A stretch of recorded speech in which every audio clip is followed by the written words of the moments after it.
哇，即係非常之入唔到眼啊！完全就係個地方可唔可以睇得到啊？鏡頭對一去睇一睇，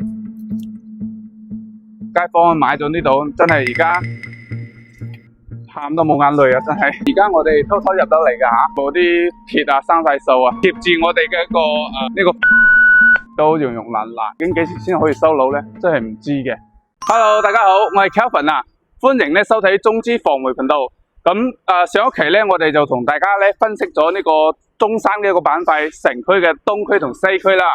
咁今一期咧，我哋繼續同大家講解一下，因為咧東山嘅一個東區城區呢一帶咧係比較大嘅呢個板塊啦。咁所以講咧，一條視頻咧我哋係講唔晒嘅。市區嚟講咧，佢一個中幅嘅樓盤係比較多嘅，所以講我哋今日繼續咧同大家起底。咁今次咧，我哋就帶大家咧實地去考察下呢啲爛尾盤究竟係咩回事。我哋而家出發。咁我哋而家咧就睇下我哋呢個北京時間啦。就係我哋嘅6月20號，差唔多5點鐘。咁我哋而家過去，都比較近嘅呢邊過去。咁而家我哋呢個所在嘅一個位置咧，就係我哋嘅東區嘅朗晴假日。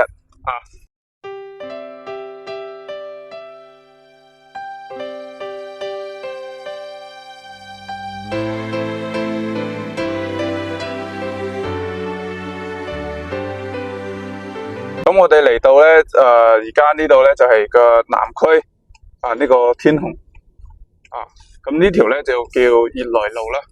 咁我哋睇翻呢一邊咧，就左右兩邊咧就係呢個整汽車嘅一條街嚟嘅。前面嗰個咧就叫益華領峰啦，一個商業辦公嘅一個寫字樓啦。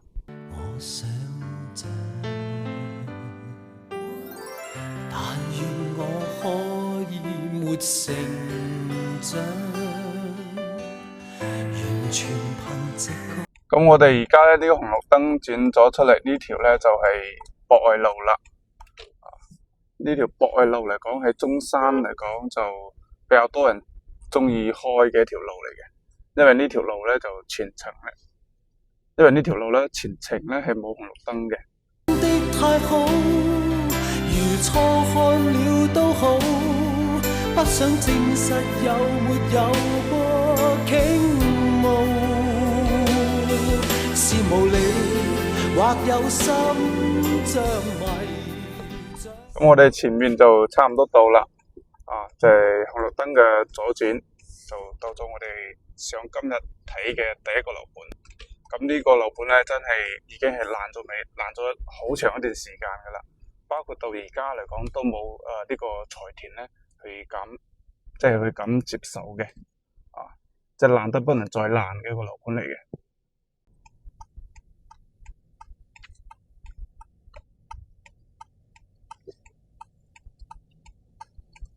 我哋而家可以見到，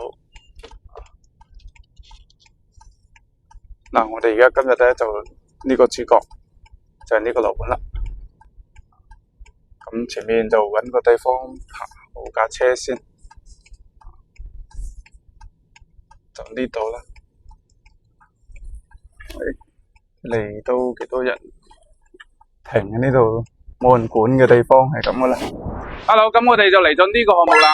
咁呢度咧就叫做大信活力城嘅。咁呢個項目咧早期咧就因為係有呢個香港明星嘅一個代言啦，所以咧就好多香港街坊咧係入手咗呢個樓盤嘅。咁我哋而家先睇睇係究竟係邊一個香港明星代言嘅，我哋即刻去片。住行都方便，咁就叫活好啲嘛。係喎，咁如果喺大灣區咁多城市，有邊個城市好介紹啊？我一定係揀中山，大家都知啦。我幾年前第一個買大灣區嘅就係中山。如果講到中山咁好，咁有冇好嘅項目介紹俾我哋啊？而家中山呢，我就覺得大信活力城會好啲啦。咁大信活力城呢，大信差唔多半個中山係佢咁噶啦。衣啊、食啊、住啊、行啊、地產啊、醫療啊、項目啊，佢冚唪唥都有，係咪啊？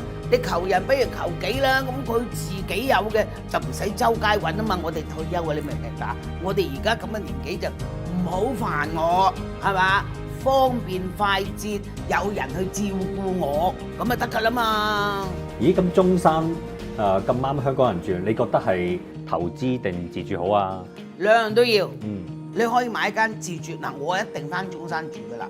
自住又方便啦，頭先講咗啦，廣東話啦，所有嘅人啦、交通啦，樣嘢都方便。第二，而家你投資乜嘢可以保值先？銀紙貶值都不得了，係嘛？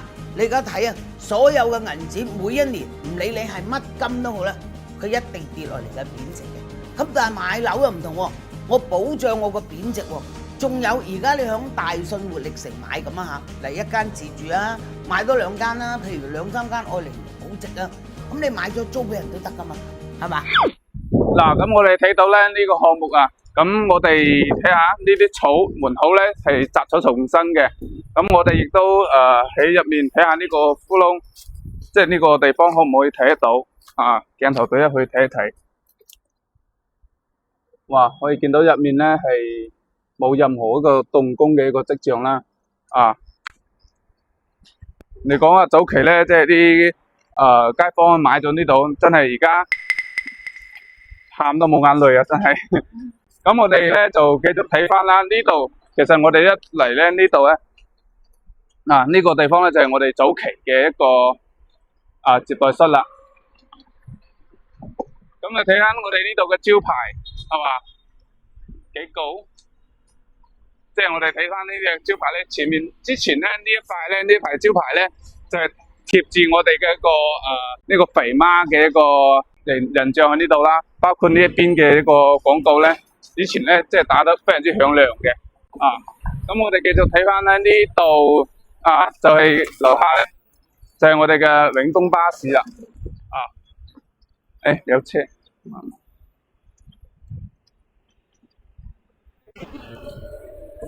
嗱，其實嚟講真嘅，呢個位置咧，呢個地段咧真係唔差嘅。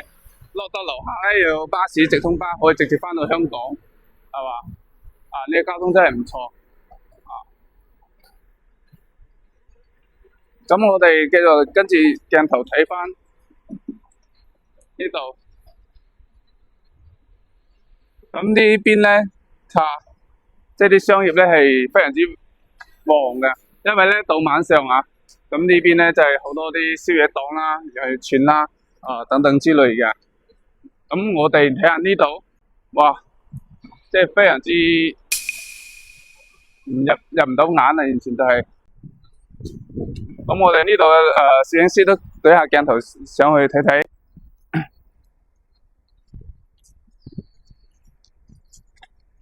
嗱，咁呢個項目咧，早期真係呢個大信。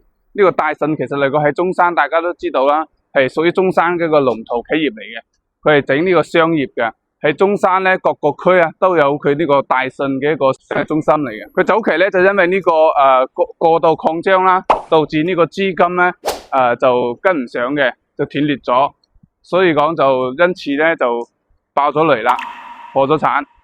咁跟住咧就好多呢個大信嘅一個項目咧就停晒工。咁我哋啱先都見到咧，其實入面呢度係嘛，嗰啲鐵架全部都係生晒銹嘅，包括上面嗰啲排山咧，即係俾啲風打到爛晒咁啱先講到啦，其實呢度呢個位置呢地段係非常之靚噶啦，因為前面我哋呢條咧就叫做翠景道，前面咧十字交界嗰度咧就係我哋嘅中山博愛路啦。咁所以講呢個位置地段點解講佢靚咧？我哋睇到呢一邊咧就係我哋嘅世紀新城呢個世紀新城咧就係雅居樂嘅，早期嚟講賣得亦都非常之好啦。包括而家你睇下呢邊嘅一個樓下嘅街鋪，全部係開晒嘅，所以呢度咧嘅入住人群咧亦都係比較多嘅。咁我哋亦都見到咧前面嗰度咧就係我哋嘅早期嘅一個富人區啦，就係我哋嘅南坡灣咁佢嗰度咧就係可以望到我哋呢個旗江河咁呢一邊咧往呢邊左手邊呢邊。就係我哋嘅雅居樂嘅一個劍橋郡西區呢個板塊，咁早期呢度咧就賣到18000、20000蚊嘅。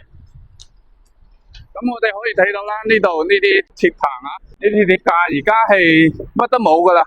咁早期嚟講咧，呢度咧全部係黐咗呢個廣告，咁而家咧全部都搣晒啦，最主要都可能即係呢個日曬雨淋啦，風吹雨打，將呢啲廣告咧已經全部出甩晒啦。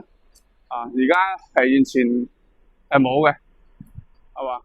點解今日咧我哋會呢個時間咧帶大家嚟睇呢個樓盤咧？亦都可以俾大家睇一睇。而家係呢個5點零鐘啦，咁係接近呢個收工時間。所以講，我哋見到呢度咧，真係車水馬龍啦，亦都係比較旺嘅，有人流，係嘛？咁所以講呢個位置，周邊啱先講嘅，有我哋嘅雅居樂新城啦，南波灣啦，劍橋郡啦，中信左岸啦，咁我哋都可以睇得到。咁呢邊咧，我哋繼續可以睇睇我哋呢個項目。咁而家我哋偷偷入得嚟㗎吓。咁我哋見到，哇！你睇下，全部啲鐵生晒鏽係冇任何動工嘅跡象嚟嘅。呢啲鐵棚，哇！咁到呢個項目咧，咁即係而家呢個情況即係早期啲業主嚟講入咗手啦。咁而家咧，其實就完全係冇可能收樓，即係目前因為都冇人接手所以講咧，早期咧啲業主亦哭無淚啦。即係我哋辛苦揾翻嚟嘅血汗錢啊嘛，咁就爛尾咗嘅。前面咧就中信左岸啦，世紀新城咧都係呢啲大。所以講我哋之前呢度嘅廣告打到咧就係話呢個退休養老嘅一個項目嚟嘅。上面咧就係住宅公寓啦，退休養老嘅式嘅一個公寓。咁呢一邊咧下面嘅就係我哋搞商業嘅，因為大信咧係搞商業噶嘛，係咪先？咁我哋周邊你睇翻呢啲周邊嘅一個樓。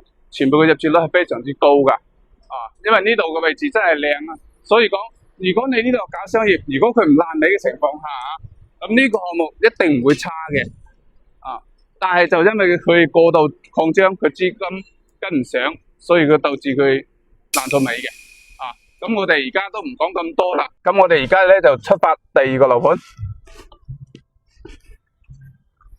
睇下呢個樓盤咧，你哋有冇中伏咁其實嚟講咧，都希望我屏幕前面咧，即係呢個觀眾朋友冇買到呢啲盤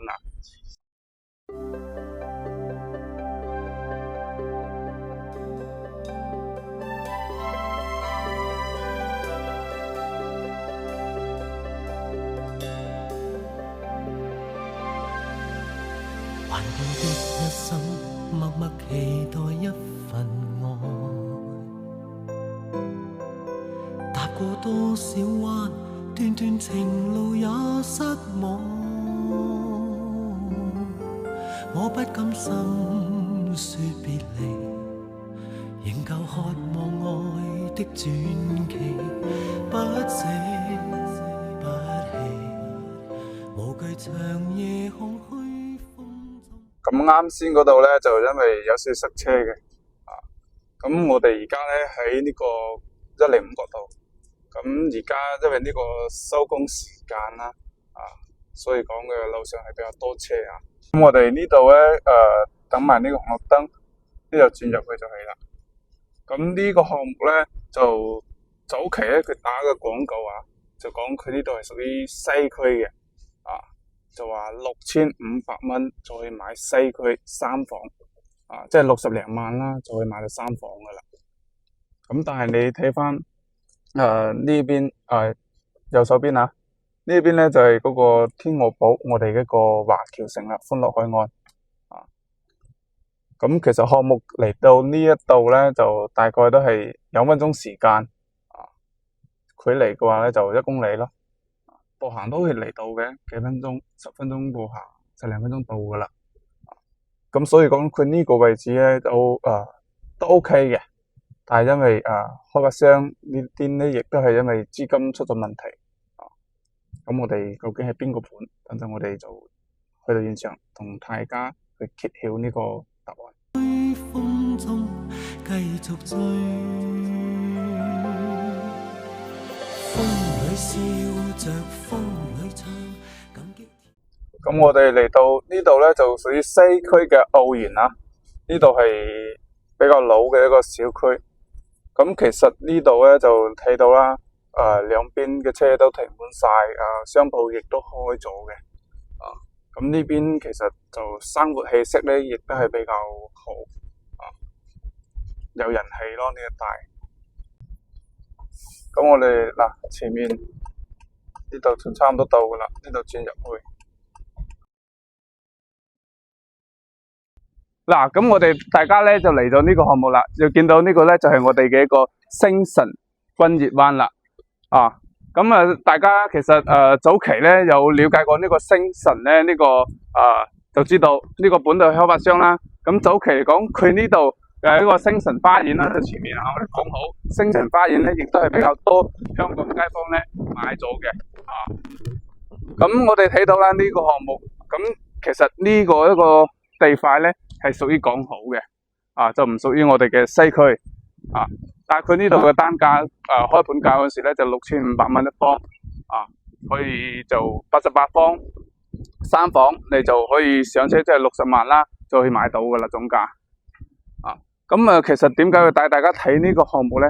咁其實見到而家目前嚟講係起咗4棟嘅，咁後期都繼續起，但係咧佢其實嘅資金嚟講，亦都唔係話好充足嘅，因為點解咧？佢前面個1、2期咧係延遲交樓嘅。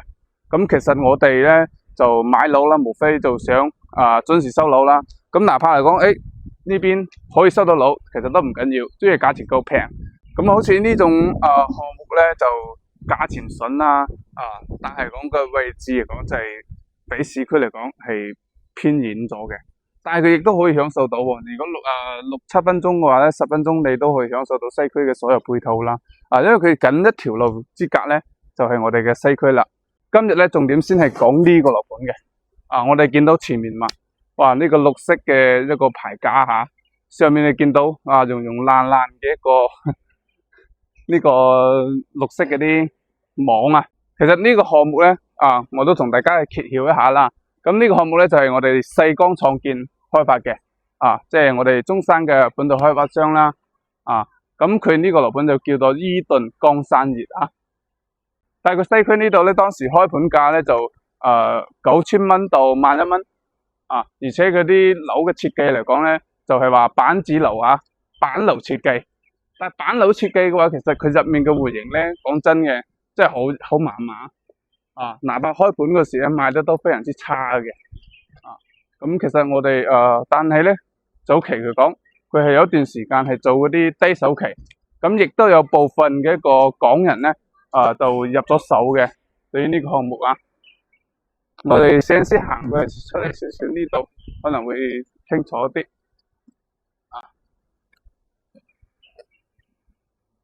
個項目咧，早期佢買嗰啲咧，到而家都未收到樓嘅。呢個盤咧開盤係2023年開盤嘅。咁其實如果我哋鏡頭睇得到嘅話，其實可以睇入面咧都係雜草叢生噶啦。好多草，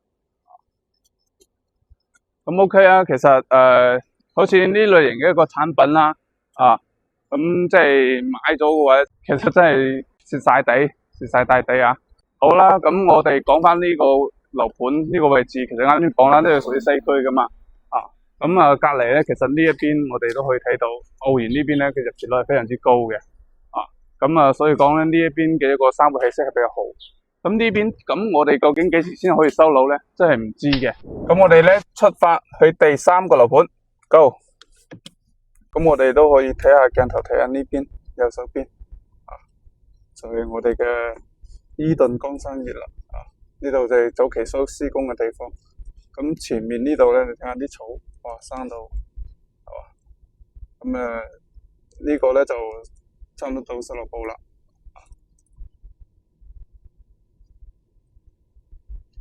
16步都關咗啦，都冇人返工嘅，咁或者我哋而家就準備去睇返第3個樓盤。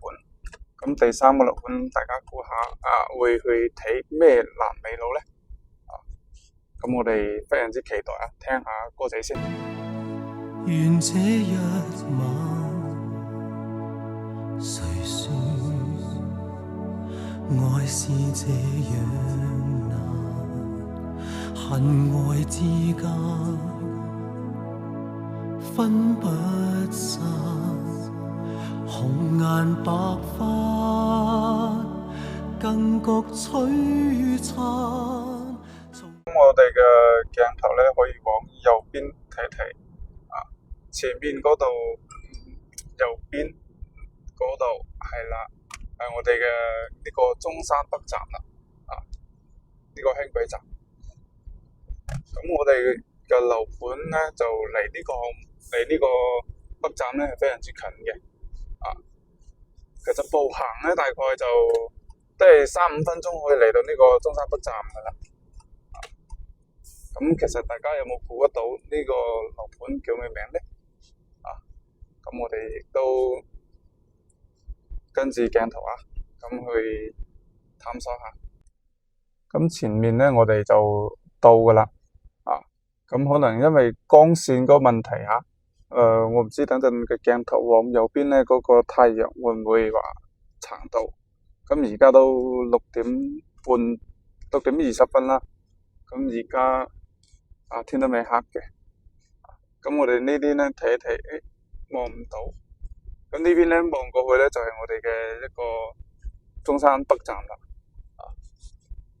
咁我哋左手邊掉個圖就到我哋項目噶啦，咁呢個爛尾咗嘅樓盤，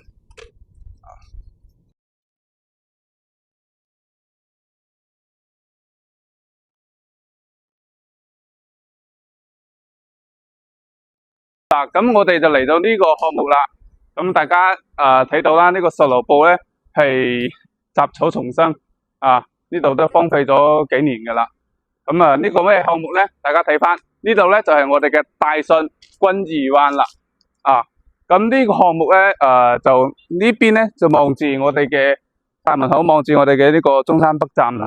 因為大信啦，啱先講到啦，佢嘅資金鏈出咗問題，所以講咧導致佢多個項目就爛到尾，咁呢個咧早期其實都有好多香港街坊咧中伏咗嘅，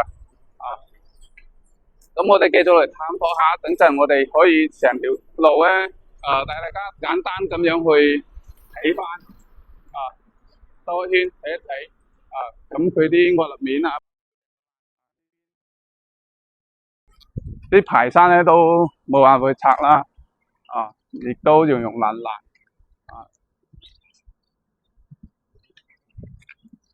咁等陣咧，我哋都轉過去另一邊去睇翻，咁我哋可以見到入面嗰啲木嗰啲樹啲草生晒，咁其實呢度有少少背光等陣我哋揾個靚嘅角度，咁睇翻呢個爛尾咗嘅樓盤，咁其實佢嗰啲排山咧一直都係未拆，而且入面咧係啲鋼筋啲水泥已經係全部生晒鏽噶啦。咁早期嚟講，呢個位置咧應該就係出入口嚟嘅，即係啲施工拉嘢入嚟嗰啲出入口。咁而家都成條路拉嘢嗰啲路咧封閉咗。咁而家呢個角度應該就睇得清啦，係嘛？就冇咁背光，入面成個樓係一個爛尾嘅狀態包括呢一笪咧啲草、啲樹木。咁其實呢一度咧都比較大嘅，咁我哋呢個項目咧，即係而家呢個方向即係往北邊往前面睇咧，就係望到我哋嘅中山北站嘅。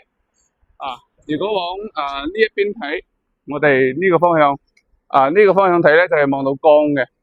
咁其實呢度咧都比較靚啦。咁其實呢個位置亦都唔差㗎喎。因為佢呢度係屬於我哋嘅中山嘅一個石岐嘅一個板塊所以講我哋見到呢度早期開發嘅呢邊咧就比較旺啦。你睇下啲人都比較多嘅啲商鋪包括啲車來車往咁我哋亦都可以睇到呢個鐘數咧，亦都係比較多人流嘅咁我哋呢邊咧仲有間比較出名嘅石岐一個幼兒園有好多家長嚟接送小朋友嘅，我哋慢慢行過去試啲。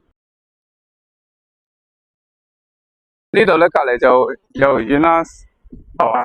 咁所以講早期我買咗呢度嘅話咧，就呢個屋苑其實嘅配套真係唔差嘅。畢竟佢呢係屬於我哋嘅呢個老石岐啊，呢個地塊。咁離我哋呢個中山北站啦又近，我行過去再搭車去廣州啦、深圳啊。咁因為未來嘅一個呢個深澳鐵路啊，都係經過我哋呢個中山北站嘅，都有停靠站啦。咁所以講佢呢個交通即係呢個而家係高鐵時代啦，所以講就非常之方便。咁當時期咧，呢度都係賣緊一啲大面積啊。咁其實就全部都係18000、2萬起步嘅。咁所以講咧，當時嘅一個總價嚟講，都去到300-400萬嘅。咁但係而家就因為爛咗尾，咁前面呢度咧，即係有啲係拆咗排山噶啦。但係拆排山亦都仍然冇辦法去收樓喎。咁呢邊咧都仲有一個施工嘅一個出入口啦。我哋睇下鏡頭可唔可以搵得到望到入面嘅。望到少少入面嘅一個爛尾嘅狀態。咁我哋繼續睇翻。啱先攝影師咧亦都有掃到呢邊咧就個學校啦。咁其實呢度呢個三會起聲啱先講到啦，都比較好嘅，因為係石岐。咁而家咧我哋就帶大家睇完一圈，翻到我哋售後部呢邊啦。咁亦都帶大家睇完咗，亦都介紹咗3個爛尾咗嘅一個樓盤啦。咁其實嚟講就希望咧，我哋嘅更多嘅觀眾朋友，即係我啲粉絲咧，喺中山或者珠海買樓嗰陣時咧，就冇咁容易中伏啊。咁其實如果咧大家近期咧有想喺呢個中山或者珠海呢邊置業嘅，又或者唔知道揀邊個片區，又可能講唔知道邊啲樓盤啦，會面臨呢個資金嗰個問題，或者嚟講就擔心爛尾啦，咁樣嘅話咧，你哋唔知嘅情況咧，可以其實揾翻 Kelvin 咧會幫你哋去分析下嘅。如果咧大家覺得我嘅影片咧對你哋係有幫助嘅，可以訂閱翻我嘅頻道，或者咧喺評論區打支持2個字。如果大家都支持嘅話咧，Kelvin 下一期咧會更新更多嘅一個爛尾樓或者中伏一啲樓盤俾到大家。咁大家買樓嗰陣時咧就唔好咁容易中伏啦。咁樣咧，我哋下一期咧就會更新更多嘅呢啲咁嘅一個樓盤啦。下期更加精彩，我哋拜拜，下期見。